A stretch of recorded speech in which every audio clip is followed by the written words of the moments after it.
Do you hate the TDM meta of Rainbow Six Siege? Do you miss when the game was more gadget and trap focused rather than pew pew guns? Well, you can thank the Siege community for that. When Rainbow Six Siege launched, it launched with two major game modes, competitive multiplayer and cooperative multiplayer, known as Terrorist Hunt. Terrorist Hunt featured a bunch of unique mechanics that just aren't there anymore. There were 4 unique mechanics at play in Terrorist Hunt: suicide bombers, Nitro Cells, barbed wire, and exothermic charges. Basically, to run alongside the multiplayer and make Terrorist Hunt a challenge, when attacking, entire rooms could be filled with barbed wire and hallways chocked full of Nitro Cells that would go off if you got close to them. In addition, there were tons of suicide bombers wandering around the map, who had an insane amount of health, but could be killed with a simple headshot that would blow up the player if they were close to them.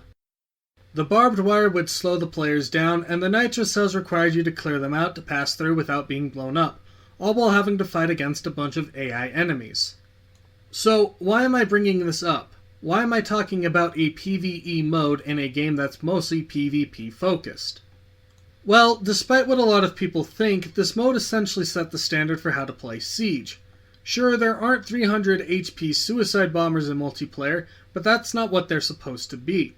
The suicide bomber had a very distinct role in the game. He roamed around the map. With his high health and instant kill ability, he fulfills a role not unlike someone like Caveira, or even current Warden players.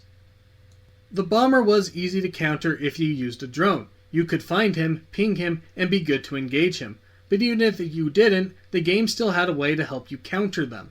First, they gave him a giant blue light that gives you a visual cue to see which direction he's going.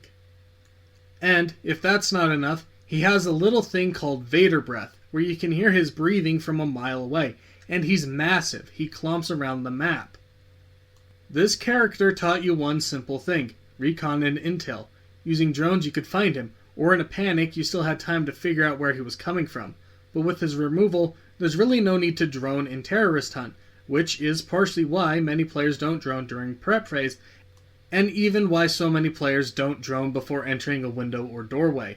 But he's gone now. That fear of searching for him no longer exists, which does not allow new players to learn to drone out areas to look for roamers. And if you were playing defense on Terrorist Hunt, he essentially acted like a Monty, making you and your team have to work together to take him down before he got too close to you or the hostage. He was removed in 2020 during Operation Ember Rise, which is where a lot of the more run-and-gun meta started. But there was still a few things keeping at least some of the gadget-based gameplay going: barbed wire and Nitro Cells.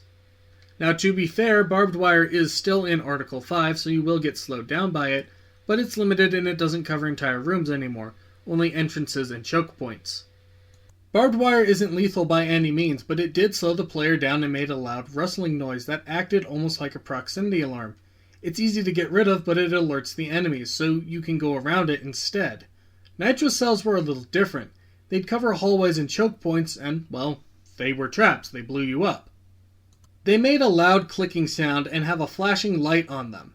These trained you to look for traps. Sometimes the C4 could be hidden decently from your sight, making you have to get an angle to take it out.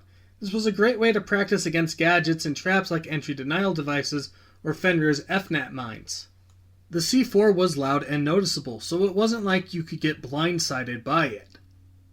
Yes, it was out in the open, but that didn't mean that every single C4 was just sitting there on the floor. Sometimes it was hidden on stuff like shelves, so you'd have to look for it there in order to not get blown up by it. With these two things being removed from the overall Terrorist Hunt mode, it pretty much pushed the entire gameplay meta to just run and gun.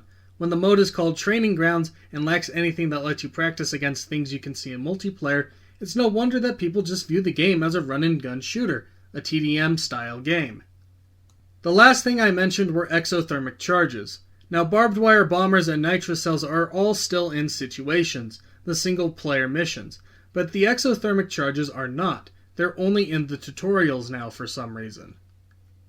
Basically, when playing on defense, the AI could hard breach walls with Thermite's gadget, because at the time the hard breach gadget wasn't in the game.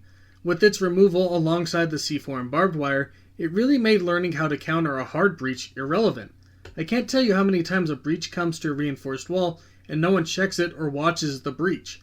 This one is admittedly not that major a change both to the game and the meta, but alongside the entire change, it's just unnecessary. The player base doesn't like to admit it, nor do they want to accept this, but when these changes happened, changes they begged for, came the changes to how the game was played. No one plays Siege like Siege anymore because the game outright says you don't need to play it that way. I hope they go back on these changes with the new AI playlists they're working on, but who knows anymore.